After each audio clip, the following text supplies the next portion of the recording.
भी मेंटेन कर सके या वर्क रहते हम उसको सर्विस पॉइंट पे लेके जा सके, ताकि आपकी इंजन की लाइफ बड़े बाइक का आपको आगे जाके लंबा खर्चा ना आए। अब जब वक्त रहते छोटा छोटा खर्चा अगर कर लोगे आपका कभी बड़ा खर्चा निकलेगा नहीं। तो couple of things to start with. सबसे पहले तो जैसे हम लोग मोस्ट बेसिक होता है ब्रेक पैड्स। आगे और पीछे जब हम लोग ब्रेक पैड्स नहीं बदली करते हैं, जब पैड्स घिसता है ओवर पीरियड ऑफ टाइम हम ये रियलाइज नहीं करते हैं और वो डिस्क खाना चालू करता है। ठीक है, ब्रेक पैड निकाल के लगाना भी आसान है। अमोल इसका पीछे का ब्रेक पैड निकाल के दिखा देते हैं क्या? ये वाला?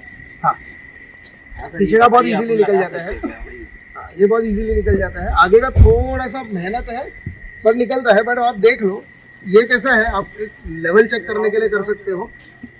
बेस्ट है, आप ऑथोराइज सर्विस पॉइंट पे जाके लगवा लो। अच्छा, दूसरा ब्रेक पैड्स में आपको मार्केट में आफ्टर मार्केट मिलते हैं डबल सिंथर टेक्नोलॉजी, सिंथर टेक्नोलॉजी, वो सब कोई ज़रूरत नहीं रहता है। अब जितना ये सब सिंथर डबल सिंथर सब लोगे उतना आपका डिस्क ज़्यादा खाते जाएगा। जो ऑथोराइज सर्विस पॉइंट पे जो ओरिजिनल मिलते हैं बेस्ट है वही डालो आप। इसका पीछे का ये निकाल देना जरा। दो पिन रहती है यहाँ पे। ये पिन आप लोग इस तरह मार सकते हो। सॉरी, बस ऊपर उठाना है ऐसे, और ये पैड को ऐसे स्लोली दबाना है। अगर हार्ड जा रहा है तो बिल्कुल भी जबरदस्ती नहीं करना है। ओके, सीधा सर्विस सेंटर जाना। ओके, बस ऐसे पैड लूज हो गया। पिस्टन पीछे यहाँ पे एक पिस्टन रहता है जो ब्रेक कैलिपर का रहता है। हाँ, वो अगर दबाने पे पीछे नहीं जा रहा है तो आप जबरदस्ती मत करो उस पर। ठीक। सर्विस सेंटर फिर यहाँ से ऐसे जो स्टड है वो पिन निकाल लिया। स्लोली, अगर हार्ड निकल रहा पिन एक एज के बाद थोड़ा सा ये हो जाता है, रस्टी हो जाता है, तो उसका हल्का सा सैंड पेपर से पॉलिश कर दो। ये अपना ब्रेक पैड्स है। ये मेन मटेरियल होता है। हाँ, ये मटेरियल कम होने के बाद ये मेटल टू मेटल फ्रिक्शन होके डिस्क ब्रेक खराब हो सकता है, पूरा सिस्टम ब्रेक का खराब हो सकता है। इसमें अगर आप देखोगे तो इधर एक मार्किंग भी है, लाइन रहते हैं ना। हाँ, नीचे तो साफ करो, वहाँ पे दिखेगा। देखो ये जो मार्किंग तक पहुंच गया, ये मार्क चेंज कर देने का। मतलब ये आपका ये देखो एक ब्लैक और एक पतला सा एक 2 mm का पट्टा दिख रहा है। पट्टा दिख रहा बराबर। उधर तक पहुंचा तो आपका वो समझ लो पैड खत्म हो गया। खत्म हो गया। हाँ, अब ये नॉर्मली जब आप क्लीनिंग करोगे दिखाओ जरा। बाइक पैड लगा हुआ रहेगा तभी भी आपको वो दिखेगा। अब ये मट्टी है करके आपको सब लोगों को साफ करना पड़ता है, लेकिन अगर आपने साफ किया हुआ है तो आपको वो दिख जाएगा। ठीक है। ये आगे का भी आपको आप देख सकते हो। आगे वाले पे भी सेम लाइन होता है। लाइन हर एक में जैसे रहता है। देखोगे, बस इतना याद रखना, ये मेटल है ना, ये मेटल टच होने के पहले थोड़ा मटेरियल चाहिए सही है, सही बात। बेसिकली। ओके, ठीक है, नहीं तो अरे दोनों में से कौन सा भी सेम घिसेगा ना दोनों? हाँ, दोनों भी सेम घिसेगा। अगर एक साइड का ज्यादा एक साइड का कम घिस रहा वैसी है वैसी। तो वर्कशॉप जाके यहाँ पे खाली हाथ घुमाओ। लॉक नहीं हुआ, थोड़ा सा ऊपर एंगल करके डालना है। ये लॉक लो आवाज आया हाँ, आगे, सेम वैसे ही वो भी पैड लॉक होगा। ठीक। बस ऐसे ही पिस्टन पिन वापस डाल देना। और ये लॉक है, ये होल मैच करना है आपको कहाँ पे लॉक का। ये एंगल लॉक ये साइड रहेगा। अच्छा,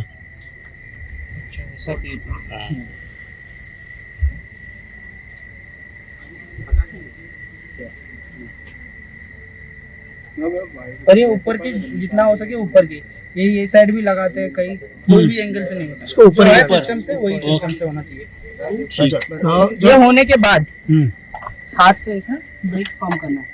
इसने पानी मंगाया था क्या? उसका रीजन ये है कि जब इसको पुश किया हाँ, तो आपका पिस्टन अंदर चला। स्पेशल इसको जब पंप कर दो तो पिस्टन पुश करके वो ऑयल वो ये बराबर कर देगा, आगे cover के कर 4 देगा। पिस्टन कैलिपर है। अगर एक भी पिस्टन जाम हुआ और जबरदस्ती किया तो पिस्टन जाम हो जाएगा, तो पूरा रिप्लेस करना पड़ सकता है। कैलिपर यूनिट पूरा कैलिपर भी। पूरा कैलिपर खाली पीछे। पीछे और आगे दोनों, मतलब हाँ, ऐसा हुआ तो कंसेप्ट सेम है।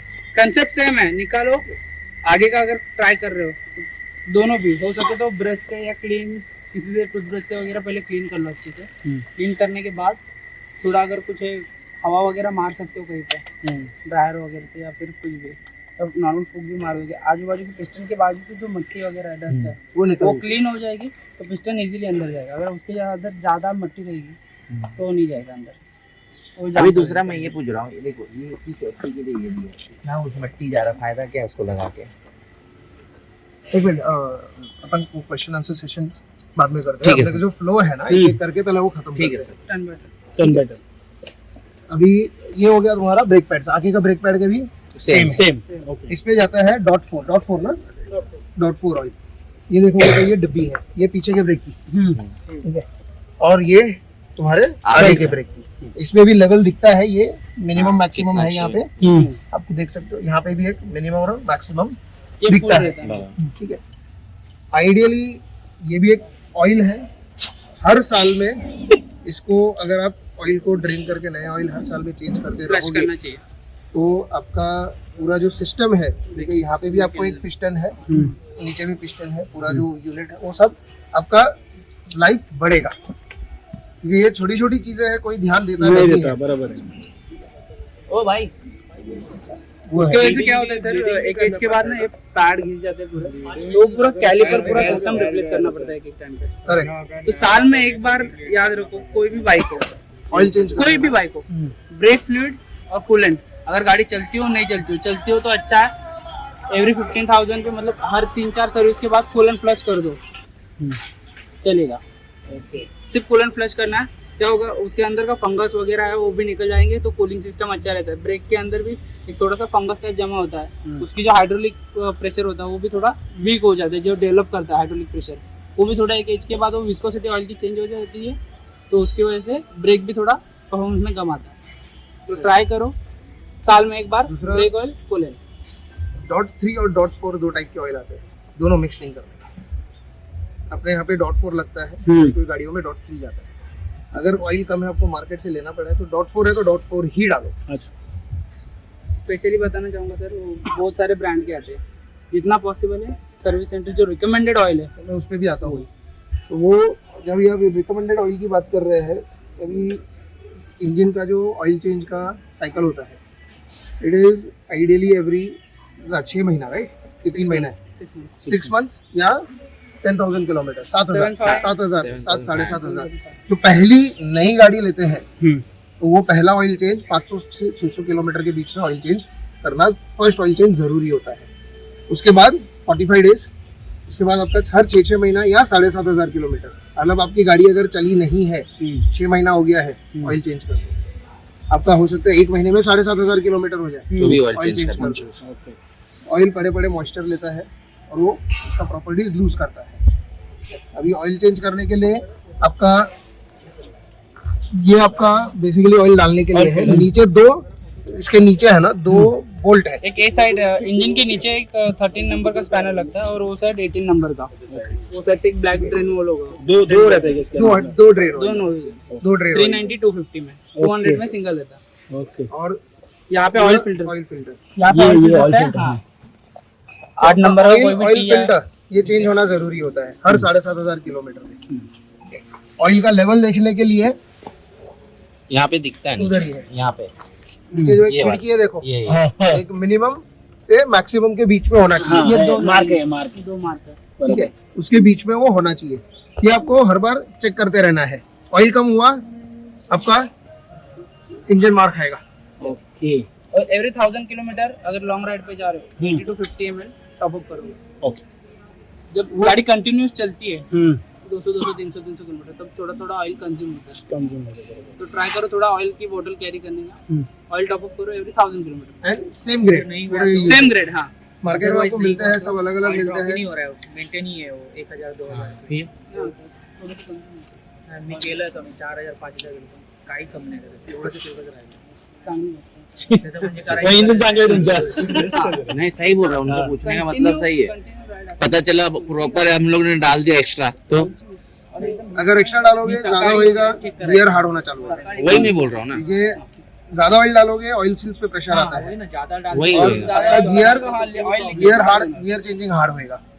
ठीक है, अभी यहाँ पे अगर आप देखोगे तो ये सेटिंग दी हुई है। हाँ वो ठीक है, ये सेटिंग बेसिकली आपका जो आर्म साइज है, ये इसका लेवल आगे पीछे करने के लिए रहता है। एडजस्ट करने के लिए। हाँ, अपने हिसाब से जो जैसा अपने से हिसाब से जो जैसा रहता है वो। अब आगे आओगे, हेडलाइट है। हम्म, हेडलाइट पे देयर इज अ मिसकंसेप्शन कि यहाँ पे ये स्लाइड होता है क्या नीचे? नहीं, ये स्लाइड नहीं होता है ना। यहाँ पे एक बोल्ट रहता था ना। ये ड्यूक 390 में आगे से होता है। हाँ नहीं, वो भी एक्चुअली ये वो जो है ना, इवन ड्यूक 390 में भी आप ये करोगे ना, ये पूरा का पूरा यूनिट आगे पीछे होता है, ठीक है। ये इसमें चंद्रशेखर ने मेरे को क्लियरली बोला था, उसको मैंने बात की, तो बोला हर एक का अंदर का जो सेटिंग रहता है ना, वो पीछे होता है।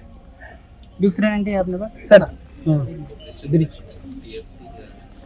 ये अगर बोल्ट निकालोगे आप तो ये पूरा यूनिट बाहर आएगा, और ये सेटिंग का बोल्ट है सर। हाँ। ये 4 नंबर एलिंग। अगर आप ज्यादा घुमाओगे तो निकलेगा भी नहीं, अंदर एक नट से लॉक है वो। तो मेरे को चंद्रशेखर ने बोला था कि ये जो है इससे नहीं होता, सेटिंग पीछे से होती है। नहीं नहीं, वो ड्यूक 250 में होता है। एडवेंचर में पीछे 390 जितनी है ड्यूक है। चंद्रशेखर से कंफर्म कर देना, ये मेरे को उसने वो बोला था। ये अगर 4 नंबर का एलिंग की और यहाँ पे 2 बोल्ट है, ये इससे पूरा यूनिट बाहर आएगा, और ये 4 नंबर का सेटिंग है आपका। नहीं, वो तो उसने बोला जो अंदर का जो सेटिंग रहता है हाँ, ना, इस पे ये तो पूरा यूनिट का हो गया ना। नहीं, ये अंदर का यूनिट जो है। ये पूरा बाहर निकलेगा, यूनिट यहाँ से बाहर निकलेगा। ये मेन एलिंग की वो इसके लिए दिया, और टूल किट में भी उसका एक एलिंग की स्पैनर है। It is very necessary, so don't forget that. अभी आप इस तरफ आ जाओ, everyone come on this side. इसका देखो कूलेंट लेवल अभी फिलहाल है मिनिमम से भी हल्का कम हो गया। कम है। मिनिमम और मैक्सिमम के बीच में होना चाहिए। इसको टॉप अप करना पड़ेगा ना, इसको टॉप अप करना पड़ेगा। तो ये एडीवी में तो दिख जाता है, ड्यूक में आपका साइड पे रहता है, ऊपर साइड पे ये जो दिख रहा है तो सामने से। तो make sure your coolant level is always check, and जो ऑथराइज सर्विस पॉइंट पे जो कूलेंट मिलता है आप वही डालो। वो ऑथराइज सर्विस पॉइंट पे जो मिलता है आप वही डालो, because they are as per the engine specs. अभी शॉक अब्जॉर्बर्स अगर देखोगे तो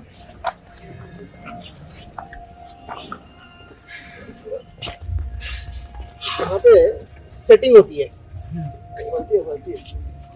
ये रहा, इधर से दिखता इधर है। उधर से दिखेगा, ठीक है। दोनों साइड से होती है सर। ये सेटिंग जो है ना, अच्छा, देयर इज अ मिसकंसेप्शन के ये सेटिंग हाइट बढ़ाने के और कम करने के लिए है। एक्चुअली हाइट बढ़ाने और कम करने के लिए नहीं है। शॉक अब्जॉर्बर को Tightness soft या adjust करने hard के लिए। करने के लिए रहता है। जितना लो जाओगे उतना वो सॉफ्ट होएगा, जितना हाई जाओगे उतना वो हार्ड होगा। बाय डिफॉल्ट सेटिंग कंपनी से जो आती है वो 3 नंबर पे होती है। आप 10 नंबर तक जा सकते हो, 1 से लेके 10 तक। जैसा रोड रहा, काफी बार ऑफ रोडिंग के लिए हमको थोड़ा हार्ड करना पड़ता है, प्लेन रोड के लिए थोड़ा सॉफ्ट करते हैं। तो 3 नंबर की सेटिंग हो, दोनों में ये हो जाती है। इनके पास एक टूल रहता है जो डाल के जब शॉक अब्जॉर्बर को दबाते हैं, और ऊपर का ये जो है ये पार्ट ये दिख रहा है, ये भी 1 2 और ये 3 पे है। ये खाचा है यहाँ पे, ठीक है। वहाँ पे भी दिखेगा, इस तरफ देखिए ये खाचा दिख रहा है। हाँ हाँ, ये खाचा है, और ये पूरी सेटिंग है। ओके। ये खाचा है, अगर आप गिनोगे तो 3 नंबर पे है। वैसे ही ये पूरा नीचे हो जाता है, और ये लोग स्लाइड करते हैं। ये स्लाइड करेगा तो जैसे जैसे ये ऊपर जाएगा, ये 4 5 6 7 8 9 10 वो हार्ड होते जाएगा। टोल गेट में भी रहता है वो चेंज करने नहीं, है मैंने किया है खुद से। अब देखोगे ना टोल गेट वो चेंज करने का, वो तो इतना बड़ा पाना है। नहीं है। अब देखो ऐसा ये आता है, एक ऐसा सी टाइप में ना, बट उसमें आप फिट करके थोड़ा सा ऐसे प्रेस करो तो ऑफरोडिंग के लिए ऊपर नीचे जाएगा सर, ऊपर ऊपर भी पूरा Hard होता है। करना। मैं सबको ट्राई किया ऐसे 3 नंबर 5 नंबर 7 नंबर ऐसे स्मूथ रोड के लिए स्मूथ कर रहे हैं। देखो इसका बेसिकली कैसा है ना, जितना हो सकता है ये चीज़ ऑथराइज सर्विस पॉइंट पे जाके करो उतना बेटर है, क्योंकि इसके रिपरकशंस क्या हो सकते हैं। अगर आपका सेटिंग सही नहीं हुआ, आपको बैक पेन चालू हो सकता है, बिकॉज आपका जो हिट कर रहा है, बाउंस कर रहा है, पिलियन पीछे बैठा है नहीं बैठा है, उसको कितना कंफर्ट होता है। तो वो सब जितना सर्विस पॉइंट पे करवाओगे उतना बेटर रहता है। अच्छा, about next is about tyres. हम लोग नॉर्मली, अरे मेरा गाड़ी 6 साल पुराना है लेकिन टायर बहुत अच्छा है, ऐसा नहीं। 3 साल के ऊपर टायर टिकता नहीं। टायर पे क्रैक्स आना चालू हो जाते हैं, और वो विजिबल क्रैक्स रहते हैं। शेल्फ लाइफ टायर की आइडियली अगर आपने शेल्फ पे रखा हुआ है तो 5 साल होती है। आपके गाड़ी पे चढ़ गया, 3 साल के ऊपर उसकी लाइफ नहीं होती है। हार्ड हो गया, क्रैक्स डेवलप होंगे, गाड़ी पंचर होएगी, ग्रिप नहीं पकड़ेगी, स्किड मारेगी। अब गाड़ी जब टायर चेंज कराने जाते हो तो हर टायर पे एक मैन्युफैक्चरिंग डेट रहता है। डेट होती है, डेट नहीं, वीक एंड ये होता है, वीक एंड ईयर होता है। यहाँ पे रहता है सर। नहीं, इधर वो छोटा बॉक्स रहेगा, उसको काउंट करके नहीं इधर नहीं होगा, वो एक छोटा सा बॉक्स रहेगा। 5321 हाँ, 5321 correct. So that 5321 stands for 53rd week of 21 year। 53rd week मतलब वो तकरीबन दिसंबर के 2021 का मैन्युफैक्चरिंग है।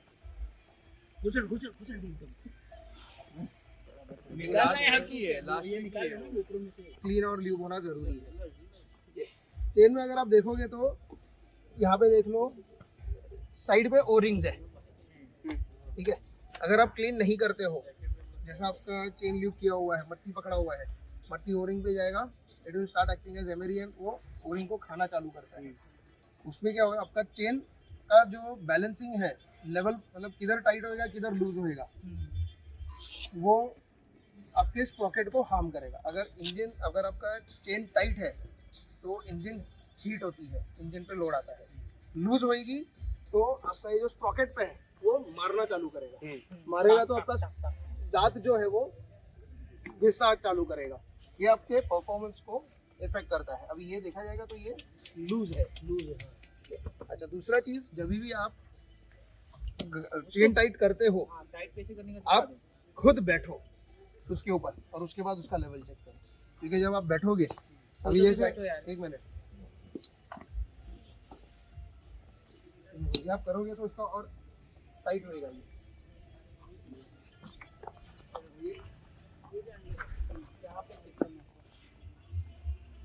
ये ओके सर। बैठने के बाद ये बैठने के बाद अभी देखो ये लूज है, अभी लूज हुआ, ये लूज हो गया, ज्यादा लूज हो गया। ठीक है। अभी एक मिनट, और थोड़ा राइट पे जाते हो तो थोड़ा लूज भी रखो, बेटर रहेगा। अभी देखो, अभी वो अभी हिला के देखो, सॉरी, ये परफेक्ट है, ठीक है। इतना प्ले होना चाहिए बैठने के बाद। अगर एकदम टाइट है तो इंजन पे लोड आके क्लच प्लेट्स खराब कर देगा। ठीक है, तो मेक श्योर कि इंजन, आप ये जो इंजन अपना चेन आपका ये जो है, बेसिकली ये ओ-रिंग्स पे और सेंटर पे आपका ल्यूब होना चाहिए, because this is the place where lot of friction is generated. जब हम गाड़ी खींचते हैं, पुल करते हैं, ड्रैग करते हैं, तो आपका पूरा लोड, जब कंसेप्ट जो है इसका, दिस इज आपका स्प्रॉकेट पे पावर आके गाड़ी पुश होती है, तो यहाँ पे लोड आता है। इसको लुब्रिकेशन बहुत ज़रूरी है। हर 500 किलोमीटर में without fail clean and lube करते रहो, आपके इंजन का स्प्रॉकेट का लाइफ भी बढ़ेगा। सेटिंग करने के लिए यहाँ पे नट दिए हुए हैं, बेसिकली ये जो है ये सेटिंग है, ऐसा ही एक नट उधर भी रहेगा, तो आपको ये लूज करना है। लूज किधर अमोल? अरे आवाज कमी करे सांगा त्याला। नहीं ठीक है रे, छोड़ ना। लूज ये आपको ये लूज करना है ना, फाइनल ये लूज करके आपको सेटिंग करनी है। अभी देखो यहाँ पे ये सेटिंग है, यहाँ पे ये सेटिंग है, सेटिंग दोनों मैच होनी चाहिए दोनों। यहाँ पे ये देखो डॉट है, ये डॉट्स है, और ये स्विंग आर्म पे भी एक देखोगे तो छोटे छोटे डॉट्स है। जो पोजीशन ये साइड है, सेम वही पोजीशन वो साइड भी रखना है। अगर आगे पीछे होगा तो भी अच्छी चेन होगी, तो भी वो जंप करेगी। ये जो गैप है सेम, हाँ ये देखो यहाँ पे एक कट दिख रहा है, ऐसे ही कट्स ऊपर भी है नीचे भी है, तो सेम पोजीशन पे होना चाहिए।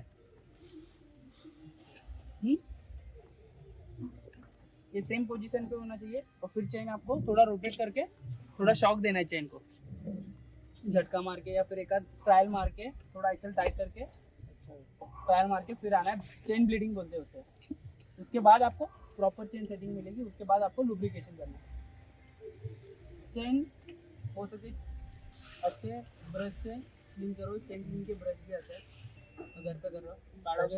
चेन क्लीनर लगाओ, जैसे वो चेन क्लीन कैसे सी ब्रश आता है, वो लगा के घुमाओगे और प्रेशर वॉश करोगे ना, पूरा निकल जाएगा। या फिर डीजल से भी करेंगे तो हो जाएगा। हो सके डीजल से तो तुरंत क्लीन करो उसे। तो डीजल भी थोड़ा रबर को डैमेज करने के चांसेस रहता है। ठीक है, जाम है क्या?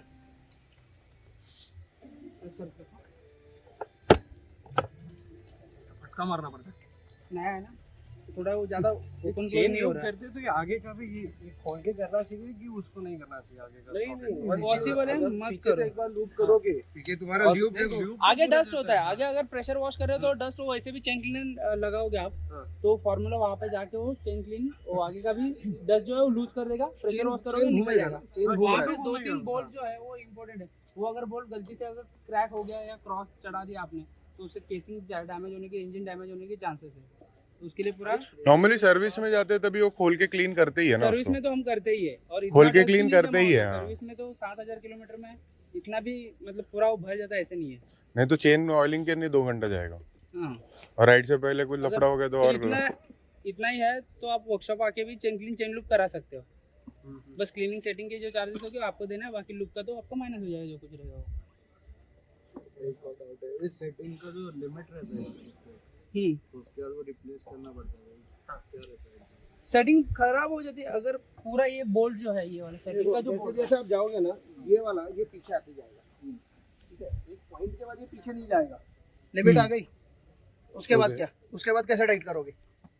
नहीं बट वो ऐसे हम बार बार एक्सटेंड करते करना क्यों पड़ता है उसको? क्योंकि चेन चलते चलते लूज होता है ना, एक्सपैंड होता है और ये चेन मेटल है, है, एक्सपांड हो cutting दो, नहीं है। एक्सपांड वाला। वेयर एंड टेयर होता है ना उसका वो थोड़ा one piece बहुत। है, वो बाकी गाड़ियों की तरह ऐसे नहीं कि दो लिंक को कोई करता है, अगर कोई भी करता हो तो उसको भी बता दो कि मत करो, अगर टूट जाएगा या फिर एक्सीडेंट के चांसेस बहुत क्योंकि है इसमें पावर ज्यादा है ना इसके लिए। है और ना सर? जितना, हाँ, और जितना आप ल्यूब करते रहोगे ना उतना वो कम स्ट्रेच होएगा, जितना ड्राई रन होएगा उतना ज्यादा जल्दी वो स्ट्रेच होएगा, उतना जल्दी ज्यादा आपका स्प्रॉकेट खराब। अभी कोई क्या सोचता रहेगा कि यार अपना जो स्पॉकेट अच्छा है, खाली ढिल्ला ही हुआ है ना, कटिंग करते लगा देते, नहीं क्यों? क्योंकि ये पावर है, शॉर्ट स्ट्रोक मोटर है, इसमें बहुत ज्यादा टॉर्क है और बहुत कम समय में ज्यादा टॉर्क लगता है, तो ट्राई करो। झटका और देता है सेटिंग ना। होने, अब जो बोलो ना सेटिंग कैसे पता चलेगा, वो एक नॉइज तो आपको पता चल ही जाता है, खच्चर खच्चर खच्चर खच्चर लूज हो खच्चर जाता है खच्चर। पूरा।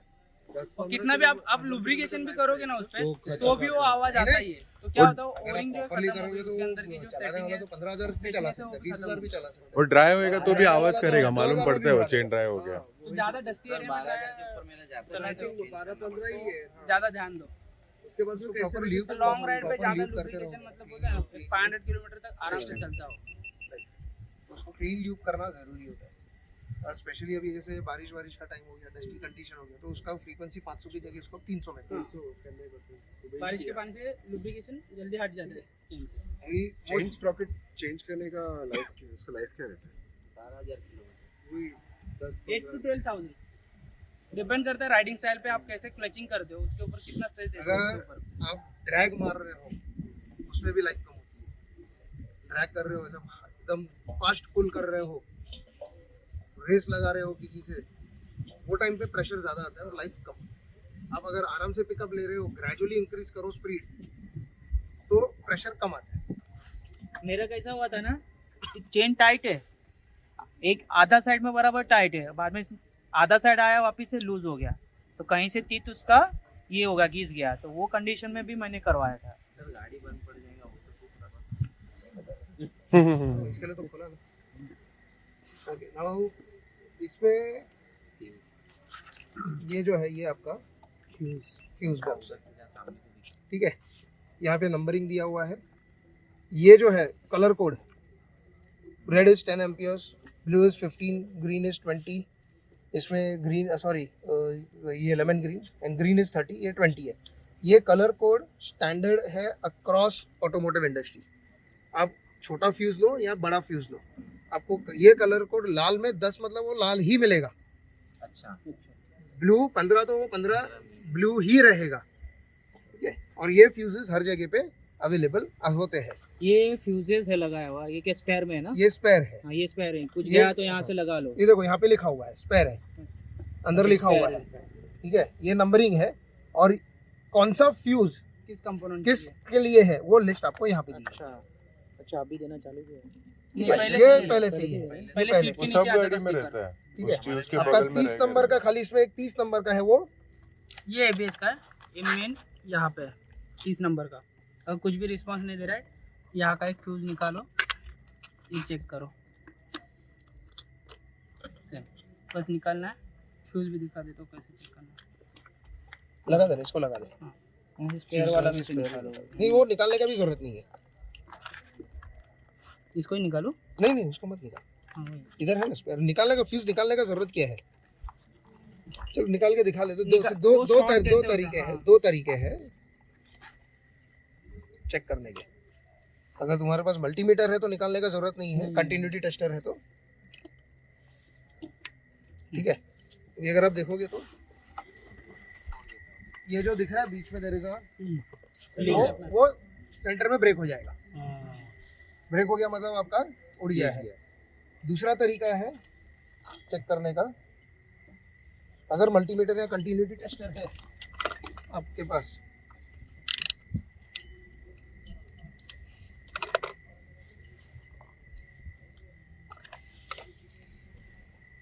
आवाज सुनाई दे रहा है? बीप आ रही। ठीक है, ये 2 पॉइंट्स दिख रहे हैं, मतलब ये प्रॉपर बीप कर रहा है। कंटिन्यूटी है, कर रहा है। बीप नहीं कर रहा है। शॉर्ट है। सो दिस इज बिना निकाले अगर चेक करना है, मल्टीमीटर है, कंटिन्यूटी टेस्टर है, तो ये जो 2 पॉइंट्स है हर एक में है। ये this is means okay, it should be because ये जो है ना, दिस इज ये कनेक्शन है ना, अब फ्यूज है, दोनों कनेक्टेड है। कनेक्शन रहेगा तो बेसिकली शॉर्ट हो रहा है। ऐसा क्यों है? एक लेयर है उसके ऊपर, और प्रोटेक्शन वो फंगस वगैरह। रस्टिंग नहीं होने के लिए रहेगा। सो दिस इज, अगर बाइक चालू नहीं हो रही है, कुछ आपका अगर लाइट नहीं चल रहा है, एबीएस नहीं चल रहा है, ये जो भी लिस्ट है इसमें से स्टार्टर मोटर नहीं ले रहा है, तो सबसे पहले आपको चेक करना है फ्यूज उड़ा है कि नहीं है। ठीक है, बाकी आजकल आपको तो स्क्रीन पे डिस्प्ले आ जाता है कि वोल्टेज कितना है। इसका एबीएस का कुछ इशू आ रहा था ना? नहीं उनके नहीं, वो ठीक है। और इसमें से एक भी फ्यूज चालू नहीं रहेगा तो बाइक चलेगा नहीं। नहीं ऐसा नहीं एक है। भी फ्यूज नहीं। कुछ तो एरर आएगा ना, डिस्प्ले पे एरर आएगा। हेडलाइट का है तो हेडलाइट का आएगा, रेडिएटर फैन का है तो रेडिएटर फैन नहीं ऑन होगा, ये हाई कूलेंट टेम्परेचर वगैरह शो करेगा, हीटिंग रिलेटेड शो करेगा। जो भी फ्यूज उड़ा हुआ है अभी, ये एक्सेसरीज, अगर ज़्यादा कुछ एक्सेसरीज का लोड दे रहे हो, अगर ये फ्यूज बार बार उड़ रहा है तो एक्सेसरीज की राउटिंग अच्छा, चेक कर लो। उड़ने से एक और चीज़ याद आती है, कभी कभी अगर आपका फ्यूज घड़ी घड़ी उड़ रहा है ना, तो पैटर्न ऑब्जर्व करो। मतलब हैंडल चेंज करने पे फ्यूज उड़ा, या राइडिंग मतलब जैसे मान लो अभी मैं नॉर्मली क्या होता है, फ्यूज उड़ रहा है, मैंने हैंडल राइट पे टेढ़ा किया तो नहीं फ्यूज उड़ा, लेफ्ट में टेढ़ा किया तो उड़ गया। मतलब मैं कुछ तो लेफ्ट में कर रहा हूँ और इधर तो वायर लेफ्ट में शॉर्ट है, और वाइस वर्सा, लेफ्ट में नहीं हो रहा है, राइट में कर रहा हूँ और उड़ रहा है।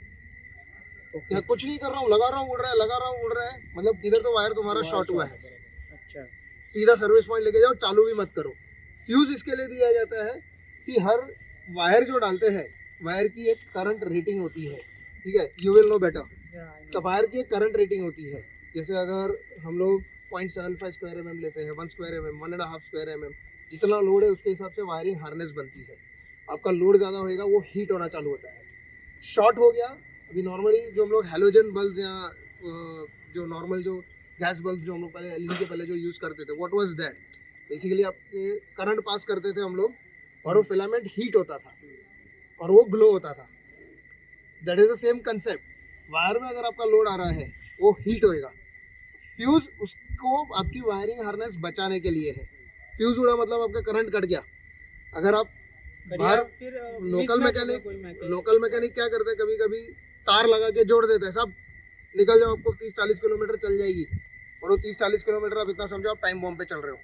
अगर उसके चलते वायर हीट हुआ, अब वो उसने जाड़ा वायर डाला है, वो वायर ब्रेक नहीं होएगा, लेकिन आपकी वायरिंग हार्नेस जल जाएगी। इसे लाइक आपके घर पे कैसा वो एमसीबी रहता है, साइज का डाला जाता है। एग्जैक्टली वो वो वैसा Exactly. सर्किट ब्रेकर जो है ना, ये जो करंट रेटिंग है ये इम्पोर्टेंट होता है।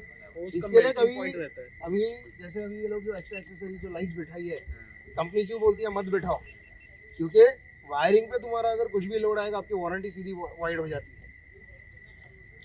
तो इसके लिए वो छोटी छोटी चीजें, क्योंकि गाड़ी ने जो वायरिंग दिया हुआ है, वो गाड़ी के एक लिमिट के हिसाब से दिया हुआ है। आप ओवर करोगे, and same goes for battery. Battery पे भी अगर ओवरलोड होता है तो बैटरी भी जल्दी खत्म होती है, उड़ती है।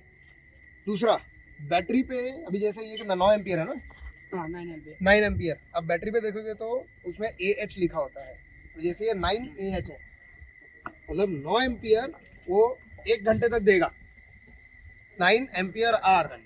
मतलब जरूरी नहीं है कि वो 9 एम्पियर के ऊपर नहीं देगा, वो आपको 1 सेकंड में 400 एम्पियर देके भी गाड़ी बैटरी इमीडिएटली गायब हो सकती है।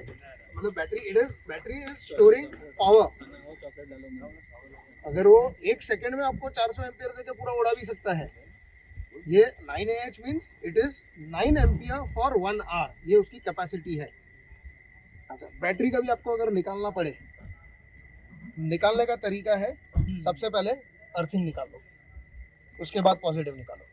फिटिंग के टाइम पे पहले पॉजिटिव लगाओ फिर नेगेटिव लगाओ। उसका रीजन ये है, अभी जैसे मान लो अभी ये अर्थिंग है, अर्थिंग आपका बॉडी में पूरा बॉडी को टच है, ठीक है। अभी यहाँ पे प्लास्टिक ज्यादा है, लेकिन मान लो अभी जैसे खोल रहे हैं और आपका अभी जैसे ये नेगेटिव लगा हुआ है, आप ये खोल रहे हो, खोलते समय यहाँ पे यहाँ किधर टच हुआ, मतलब आपका डायरेक्ट सीधा टच मार।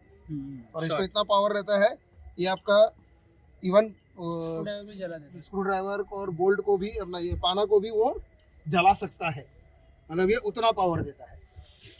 तो अगर आपने नेगेटिव निकाल लिया तो आपका बैटरी का अर्थिंग से कनेक्शन निकल गया।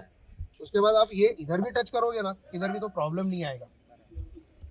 लगाते समय पहले आपको ये लगाना है, उसके बाद ये लगाना है, ठीक है। एयर फिल्टर दोन मिनिट सर, पहिलंच वरचं घाण साफ करून घ्या। 4 नंबर आहे ना। एयर फिल्टर हर 15,000 किलोमीटर में 15,000 ना आइडियली बोलते हैं चेंज होना चाहिए, लेकिन पॉल्यूशन के हिसाब से वही बोला वही मतलब अब, लेकिन अब ये क्या कंपनी स्पेसिफिकेशन है। लेकिन अभी जैसे अब एकदम धूल में चला है, आप राजस्थान गए, गुजरात गए, धूल मिट्टी बहुत उड़ी है, तो कहीं ना कहीं पे आपका फिल्टर का लाइफ और कम होता है। अच्छा, ये फिल्टर निकालने पे आपको बताता हूँ मैं। निकालते समय ख्याल रखना कि आपका कोई बोल्ट अंदर ना गिरे। एक निकालो, फटाक से साइड में रख दो। आइडियली कुछ निकालना रहेगा ना तो एक छोटी वाटी लेकर आओ, निकालो बोल्ट, वाटी में डालो।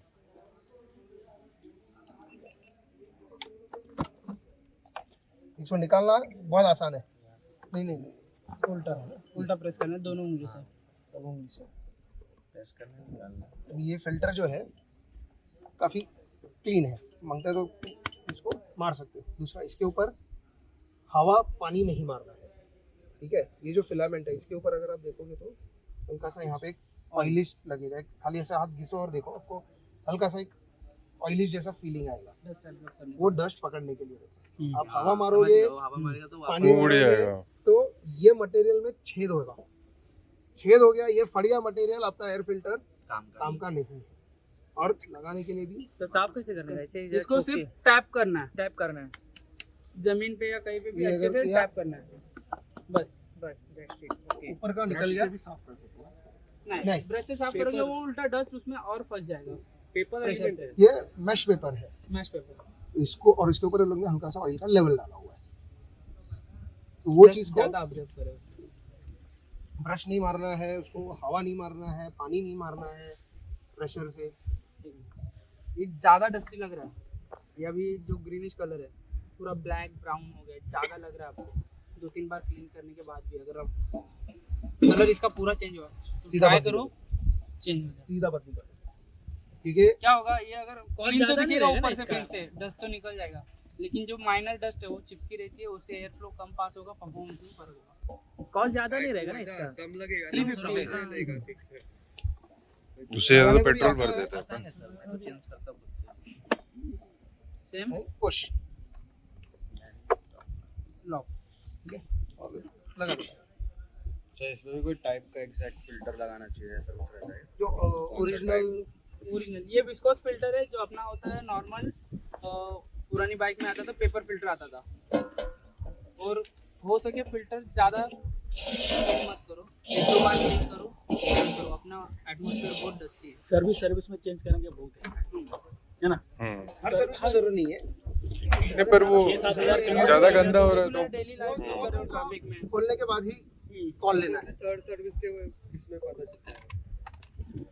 लेकिन सर 300 रुपये का है, हर सर्विस भी जो करते तो अच्छा ही है, परफॉर्मेंस जनरली अभी 7,000 किलोमीटर का अपना सर्विस है ना, तो एक सर्विस में बदली का टेंशन नहीं। Oil filter, hmm, air filter, air filter, fuel filter.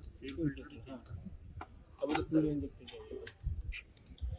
वो तो जो सर्विस कर रहा है वो बंदा आपको रेकमेंड करेगा ही ना, टाइम हुआ है उसका चेंज कर लो। क्या होता है मालूम है, ये लोग ईमानदारी में रेकमेंड करते हैं, पब्लिक को दिमाग में क्या बैठा हुआ है, ये लोग पैसा चिपका रहे खींच रहे हैं, पैसा खींच रहे हैं। ये ठीक है, गलत बट इंटेंशन है। प्रॉब्लम क्या है, लोगों को ये नहीं मालूम है कि वो ऑथराइज सर्विस पॉइंट है, उनको एक चीज़ के लिए ट्रेन किया गया है। वो आपकी गाड़ी को जो कंपनी रिकमेंडेड जो रहता है उसका क्या बोलते हैं, रिक्वायरमेंट्स बोल लो या सजेशंस बोल लो, रेमेडीज बोल लो, उन्होंने R&D भी किया रहता है ना वो पूरा चीज पे लोग इतना वो ज्यादा। हिसाब से आपको सजेस्ट, और उनको है ना दिखता है कि ये आगे जाके आपको बड़ा खर्चा करने राइट वाला है। राइट।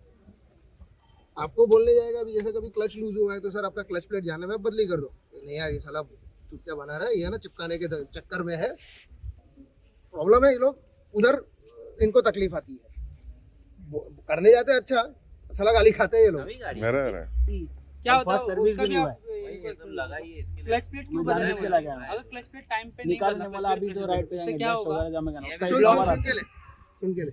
ब्लॉक पिस्टन पे इफेक्ट होगा, क्लच हब जो बेरिंग है वगैरह है उस पे लोड आके फिर बाद में वो खर्चा अलग बढ़ेगा। तो पॉसिबल करते कि जितना हो सके कम में है तो कम करा दो। क्योंकि हर एक का ना इंडिकेशन होता है, और हम लोग ऑथराइज सर्विस पॉइंट पे क्यों जाते हैं, ताकि सब उनका कंपनी लेवल पे सब काम हो, मतलब जैसा आपका शोरूम से गाड़ी निकला था आपका वही कंडीशन मेंटेन रहे। मेंटेन रहे, सही बात। बाकी बाहर जाओगे, बाहर आपको जुगाड़ करके भी करके देगा, सब दुनिया भर का वो लोग सब करके देंगे। पैसा बचाने के चक्कर में आप लोग 1-2 साल के बाद जो आपका 100 रुपए में काम होने वाला था उसी का आप 10,000 का। 10,000 नहीं, और बाहर में मेनली कैसे होता है कि उनको जिसमें मार्जिन ज्यादा है वो लोग सेल करने देखते हैं, इसके लिए वो ऑथराइज वाला लगाएगा नहीं वो लोग बाहर में। ऑथराइज वाले तो तुमको ओरिजिनल ही लगाएंगे और वो जेन्युइन सजेशन हाँ, देते हैं, हाँ। आपको खाली उतना भरोसा होना चाहिए। हाँ राइट।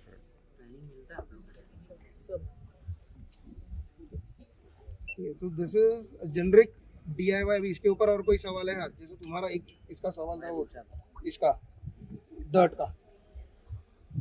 डर्ट तो देखो जानी ही है, टायर है वो तो घिसेगा ही।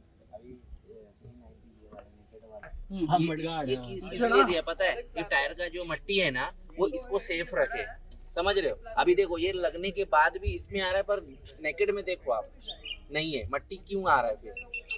मैं ऐसा पूछ, पर पता नहीं अभी क्या है उस हिसाब से यहाँ उसको- से आगे नहीं जा रहा ना, इंजन की तरफ लेकिन वो शॉक कब आपका है ना, देखिए कंपनी मेरा को- 125 है गांव में, मट्टी जा जाके ना सड़ गया, अभी चेंज करना पड़ेगा मेरे को, समझ रहे हो। ऐसा मैं पूछ रहा हूं, नेकेड में देखो लगा देते हैं। कितनी सेफ्टी है, ये पॉइंट की बस बात सीट है। लगा, पर ये भी देख लो सीट लगाने का कैसे। तुम ये आगे कितना दो पता है? notches है। कितना तो नॉच मैच ये करना दो है, नॉच है ना, नहीं तो नहीं जा रहा है, इसके लिए ये इस पे मैच होना जरूरी है। 8,000 का 125 का है, इसका महंगा है 14,000 का कुछ। आगे से देख लो ये होल, यहाँ से ऐसे देखोगे क्रॉस में तो आपको दिख जाएगा। साढ़े बढ़िया। हाँ, पीछे का उठा के सीट। देख लो एक बार, लॉक हुआ है कि नहीं कंफर्म कर लो, बस वही नॉच में अटकाना। और उसका जो सॉकअप है पीछे का सीट 390 का कितने का है? वो स्टोर वाले से वह 8-9 हजार रुपए का है। 200 का, हाँ 4,500 का है। ये इसका भी सेम, ये दो रबर के वो दिख रहे हैं, हाँ ये इसमें होल्ड होने के लिए डाल दे रहे हैं, ऐसे नहीं डालना, थोड़ा ट्राई करो ऐसे। टेढ़ा करके खाली बस हो गया। मट्टी गया है ना। इसका कूलेंट लेवल